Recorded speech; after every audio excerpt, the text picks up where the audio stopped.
Hi everyone, welcome back to Green Street, this series on this channel where we talk about building sustainable cities and resilient communities. Really? I start talking and then you want to talk?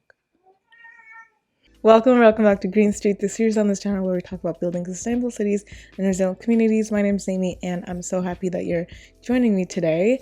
We're going to be talking about climate activism versus climate action, how they're different, and why I think one is what we need to be focusing on.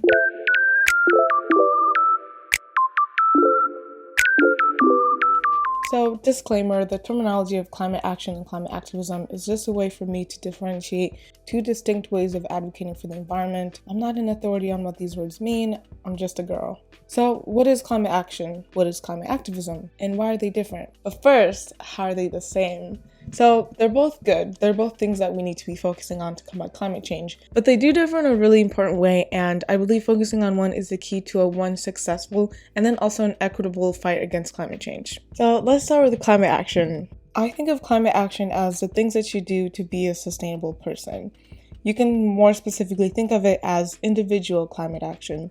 Things like recycling, eating less meat, and shopping secondhand. These are all things that I and other climate activists will advocate for. I think of climate activism as more interpersonal and social climate action.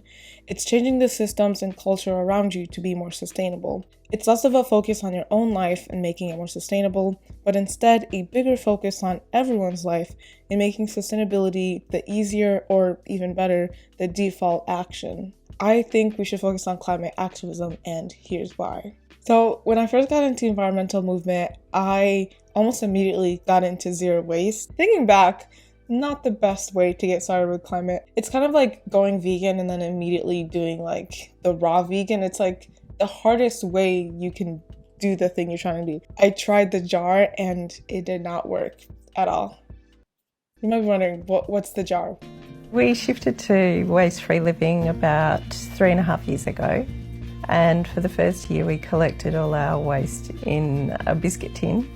After that, we shifted it to a jar. We've been collecting that for 2.5 years. The concept of zero waste is actually really simple, basically producing zero waste. Obviously, it's literally impossible as a human being to produce zero waste, but a lot of times the focus in the zero waste movement, at least back in like 2018, 2019, was zero physical waste, and you didn't count things like recycling or compost, even though arguably that's still waste. But basically the waste that they would collect in the jar would be things that you can't recycle, you can't compost, and you can't like consume or reuse. I failed so hard doing zero waste, and I kind of was hard on myself because I was like, I literally don't have kids. Why is this so difficult for me to do? Like, why am I producing so much waste as an individual person?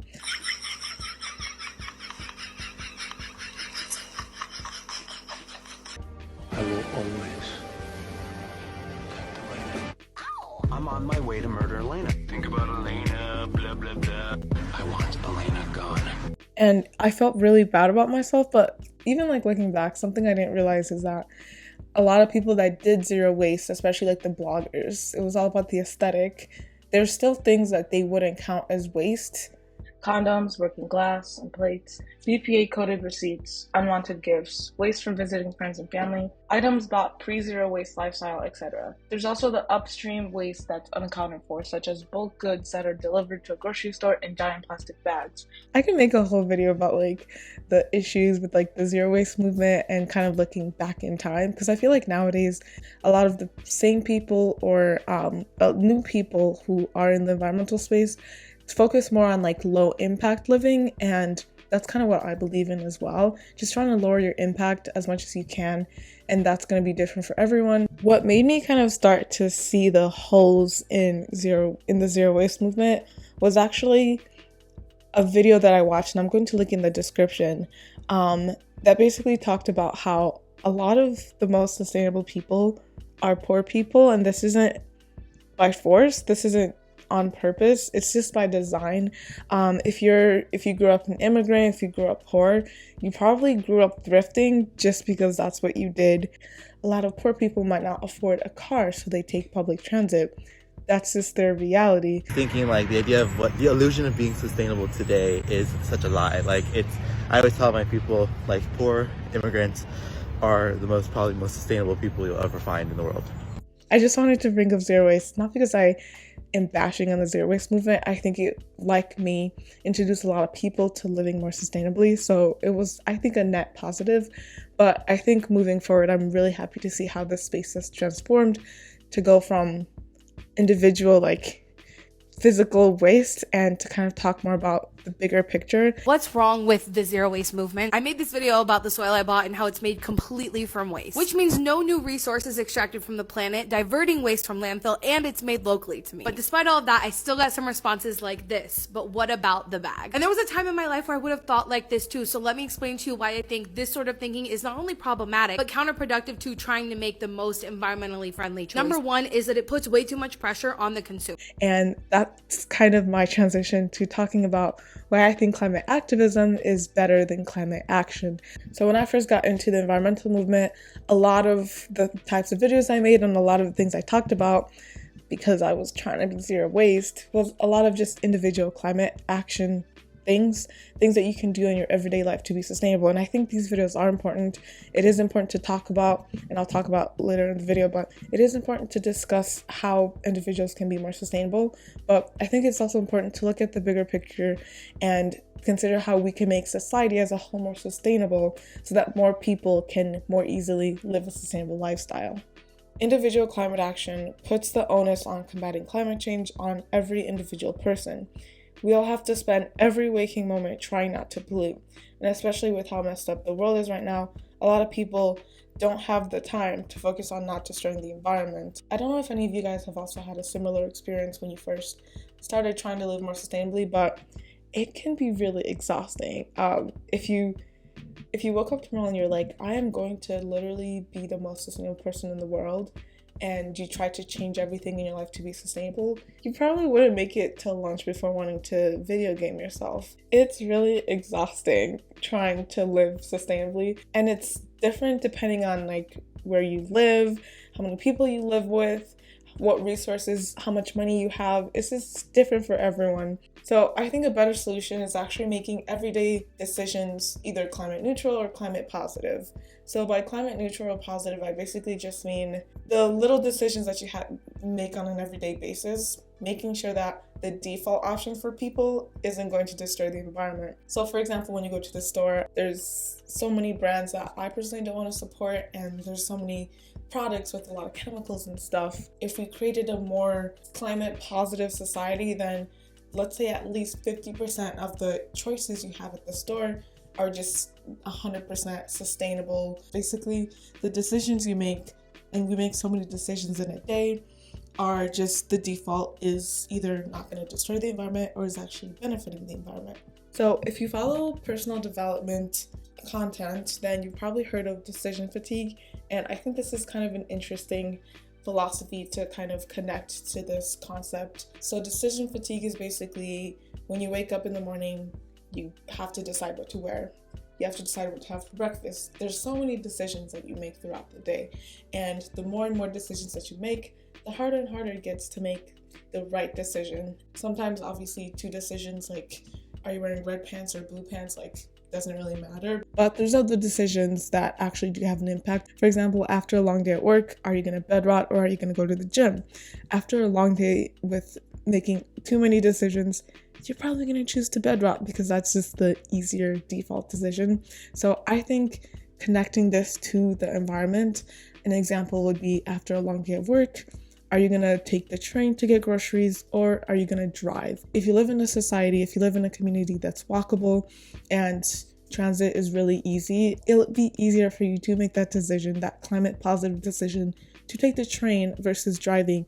But if driving is 5 minutes, taking the train is 20, most people will probably just drive to the grocery store at the end of the long day. Now that we kind of know what climate activism is, and why I think we should focus on that versus climate action, let's kind of go over some of the kind of different ways that you can do climate activism in your own life, in your community.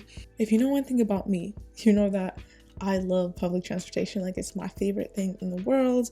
I can never stop talking about it. My siblings, they're probably sick and tired of hearing me talk about how much I love trains and how much I wish trains were everywhere and I could take a train to Paris, but I just love public transit. So I thought it would be fitting that the first kind of climate activism thing is advocating in your community for public transit. I think this is a really big one because I feel like public transit, walkability, it touches on so many people. It just benefits individuals, it benefits the environment, it benefits communities, the economy. Guess what? It grows the economy. Benefits everybody. Hurts nobody. Except for fossil fuel companies. But I actually have a video, I'll link it up here, talking about walkability, and I go into all of the benefits, which there are plethora. But yeah, I think it's important to advocate for walkability in your community. I'm actually volunteering for this organization in Minneapolis called Livable Lindale, or it's actually called Move Minnesota.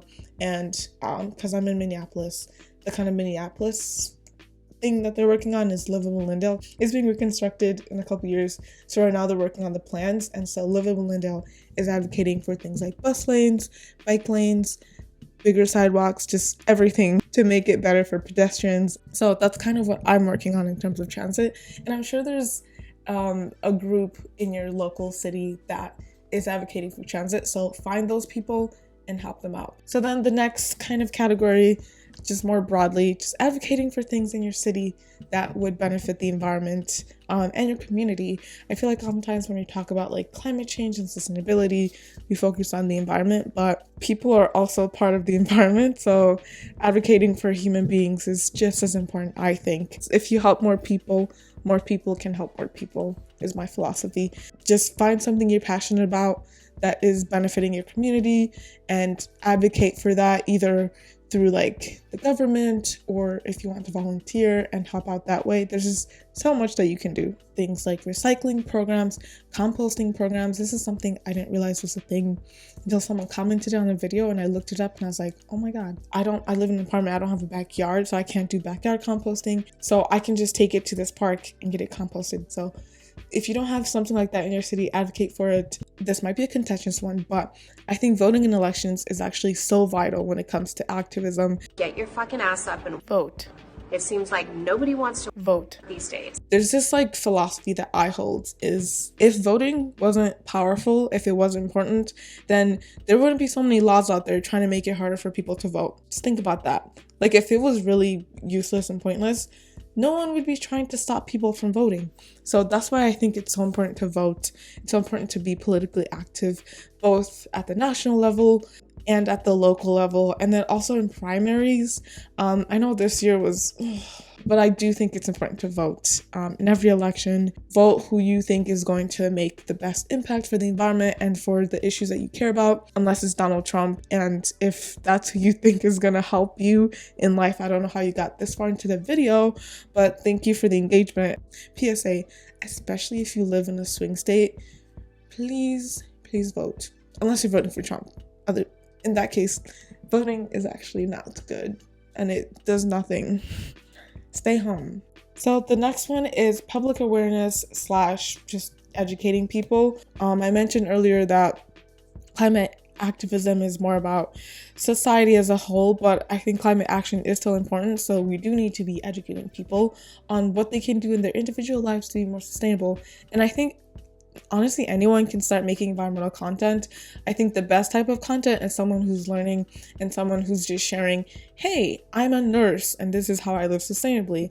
I'm a teacher and this is how I have a sustainable classroom. Like, there's so many different perspectives that I think could be valuable for people to learn and kind of see themselves in the content and be able to say, oh my God, if that person can do it, I can do it too. So I think education and spreading awareness is still an important part of climate activism. Time is money, money is power, power is pizza, pizza is knowledge. Let's go. Okay. So next one is working in the environmental space, and this could mean so many things.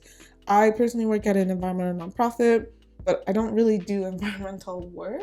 I do communications. You can see I talk a lot. It doesn't matter what skills you have, you can probably find an environmental job.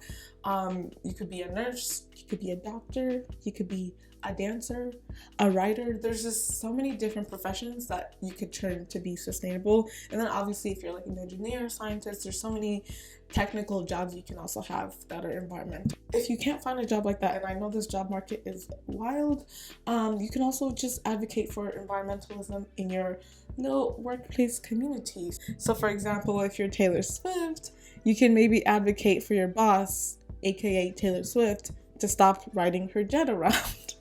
I'm so unserious sometimes. So I pivoted my content. I used to talk a lot more about individual action, but my content recently has definitely been a lot more about social issues, a lot more about things that communities and cities can do to be more sustainable. When we focus on these things, we help everyone make their lives more sustainable. So when we have public transit that's more accessible, more people will use it and it'll be easier for more people to be more sustainable. I just like to see systems change to be more sustainable so that literally everyone is just kind of being lifted up and living more sustainably. Call it communism, I don't care, but that's just the kind of world that I want to live in. Let me know what your thoughts are on this and what things that you want to advocate for in your community to be more sustainable. I'm definitely focusing on getting more trains in Minneapolis. We literally have to. We need more. I think they're actually building another light rail. I just love trains. Thank you to my patrons for helping me make amazing content. If you want to support me on Patreon, I'm going to have the link down below, along with my Instagram and TikTok. That being said, if you want to learn more about walkability, I feel like I mentioned this video a million times, but here it is again. I talk a lot about how cities can be more walkable and all of the great benefits to walkability, but click on that video if you want to learn more. But otherwise, thank you for watching and I'll see you in my next one. Bye!